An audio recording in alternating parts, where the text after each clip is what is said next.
nionyeshe mtu mwenye imani, nitakuonesha mtu mwenye imani yake katika matendo. Kwa hiyo maamuzi yetu ni ya muhimu sana.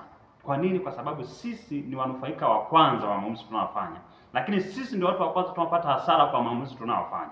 Kwa kumbe, tunapofanya maamuzi tuna uhakika na matokeo. Kwa hata kutokufanya maamuzi ni kufanya maamuzi ambao utapokea matokeo ya kutofanya maamuzi. Watu wengi tunaogopa kufanya maamuzi, na kwa bahati mbaya tumejikuta muda wa kufanya maamuzi tunatafuta sababu, na mara nyingi tunatafuta watu wa kulaumu. Tunamlaumu baba, tunalaumu wazazi, tunalaumu serikali, tunalaumu majirani, ili mradi tu upate kisingizio cha kutofanya maamuzi. Lakini light ungefanya maamuzi, kuna muujiza mkubwa sana ungetokea. Hiyo biashara ambayo kila siku umekuwa ukifikiria na kuiandika tu, uchukue hatua ya kwanza, Mungu anakusubiri uchukue hatua ya kwanza, halafu akushangaze kwenye hatua ya pili na ya tatu, kwa sababu muujiza wako upo siku utakapoamua kufanya hayo maamuzi na kutoka kwenye hako kaeneo ambapo umejibana kwa kuogopa